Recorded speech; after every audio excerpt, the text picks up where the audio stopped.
Good evening and welcome to Ville News. I'm your host, Caitlin Gibson, alongside Georgea Hall, here to give you the latest local, state, and national headlines. Coming up in this episode, we've got updates on new Pennsylvania legislature, upcoming midterm elections, and more. Stay tuned because Ville News starts now.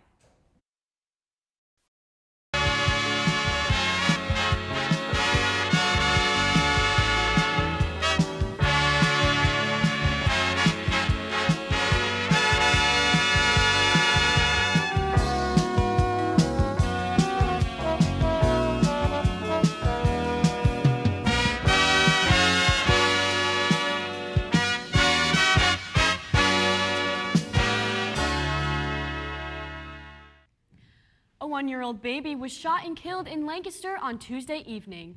Police arrived at the scene on Woodward Street to find the baby lying on the floor of the home with a face gunshot wound. The shooting occurred at 7:10 p.m. and the baby's grandfather says a 3-year-old relative is responsible for the shooting. Police gave medical aid to the baby until medical services took over. The medical staff did declare the victim dead at the scene. The police are currently conducting an investigation and have identified witnesses at the home. However, Lancaster Police does not have anybody in custody so far. The police says that this incident is tragic and that they will be releasing more information as it becomes available. The former mayor of Lancaster, Charlie Smith-Gall, has died at the age of 77. Smith-Gall was known for his anti-crime policies and his support of the Lancaster City Convention Center being built. His wife, Debbie Smith-Gall, told reporters that his heart just gave out after dealing with heart problems for a while. Smith-Gall served as a mayor of Lancaster City for 2 terms from 1998 to 2006. His wife stated, quote, "He loved being mayor. He had the city in his heart. He loved the people," end quote. Former Mayor Rick Gray said the Smith-Gall had a hand in many projects that helped build Lancaster's economy, including the Lancaster Police Station, the Queen Street Bus Station, and Clipper Magazine Stadium. Current Mayor Georgea shared a few words following the announcement, saying that Mayor Smith-Gall's devotion to the city was well known and admired. Now, let's head to Ruby Mundok for a quick forecast. Ruby, what can we expect for the weather this week? Thanks, Caitlin. My name is Ruby Mundok, and I'm filling in for Ryan Argenti this week on weather, so wish me luck. This is my first time doing it. But anyways, we have a look here over Lancaster City. Current conditions, pretty cloudy out today. I kept looking outside and thinking it was way later than it actually was because the clouds were so dark. You can see a lot of this darkness, but no rain today, no precipitation. I'll have the full forecast coming up in just a bit. When we get back, updates on PA high school legislature and a new power plant. Ville News will be right back. The Pennsylvania State Senate has approved a new requirement for high school students.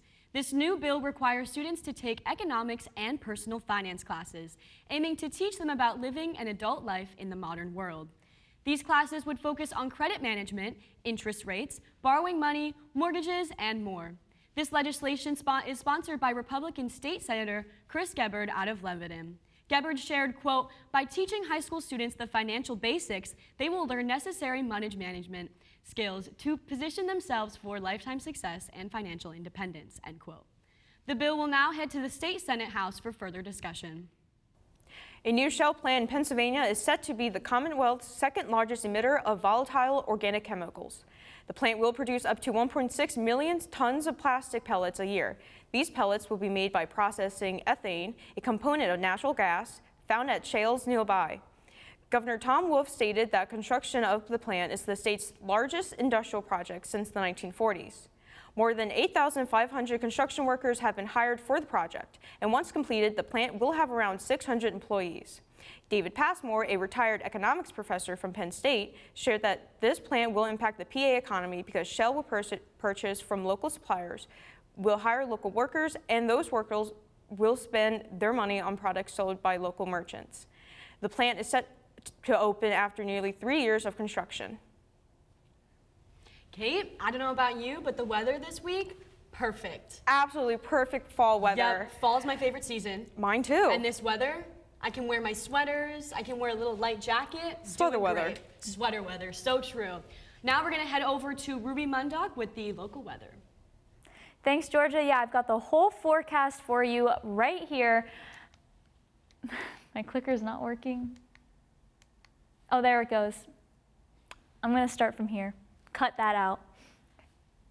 Current conditions we're looking at right now, we have highs in the mid-50s, 50 to 54. It was a bit chillier today than what we've been experiencing, but this is pretty typical for your mid-October weather. Cloudy, like I said earlier, and pretty blustery, as you can see by this beautiful graphic. Tonight we're looking at lows in the 30s, 30 to 36 degrees, so make sure you get your heat on if you get chilly easily like I do. We've got decreasing clouds, so it's going to become a little bit clearer overnight, thankfully, following that really cloudy day that we experienced. Moving on now to tomorrow's weather, we've got highs 54 to 58, getting a little bit warmer, but still staying pretty chilly for this week. But unlike today, it's going to be pretty sunny outside and some light breezes. So make sure you bring a light jacket, but the sun's going to help out there. Going into tomorrow night, we've got lows again in the 30s, 32 to 36. It's going to be clearing up again, mostly cloudy, but no rain, nothing like that, so you don't have to worry. Moving into Friday, we're going to see temperatures increasing. It's going to be a lot warmer with temperatures in the mid-60s, 62 to 66 range. It's going to be beautiful, mostly sunny, warmer temperatures. Friday is going to be the perfect day to get outside. Taking a look now at the radar, as you can see in the western part of the state, there's a lot of precipitation, but nothing really in our area. Lancaster, Harrisburg, we're seeing just clouds, but no rain coming from that. Now into our futurecast. Again, like I was saying, we've got some rain up here heading up into the northern part of the United States and Canada, but our area in Pennsylvania is staying relatively clear, so you can expect beautiful conditions for this weekend, which is homecoming weekend here at Millersville. So taking a look at our 3-day outlook, we've got today highs 52, really cloudy outside, and lows of 32 tonight. Moving on to Thursday, we've got partly sunny conditions with a high of 54, lows going into the 30s again. Going to be a little bit chilly, but the temperatures are rising on Friday. Beautiful sunny weather, highs of 64, still getting into the 30s though on Friday evening. Moving into the weekend, homecoming weekend, it's going to be perfect weather for the homecoming parade and football game on Saturday. We're looking at highs 67 degrees. For this time of year, that is absolutely gorgeous. No rain on the radar or anything like that. We're going to have partly cloudy, so a little bit of coverage for being outside all day. And Saturday night is going to get just down to 39, so a little bit warmer than what we've been seeing, but still chilly. Sunday is a great day again, partly sunny, 63 degrees and lows in the 40s. And looking into next week, we've got warmer temperatures with Monday 66 and Tuesday at 70.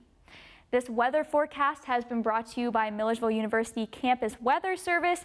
Visit us at millersville.edu/weathercenter. And back to you at the desk. When we get back, we've got updates on the midterm election and federal student loan forgiveness. Ville News will be right back. The federal student loan forgiveness application formally opened on Monday, October 17th, according to President Joe Biden. Select individuals were able to apply over a beta period spanning from October 14th through 16th.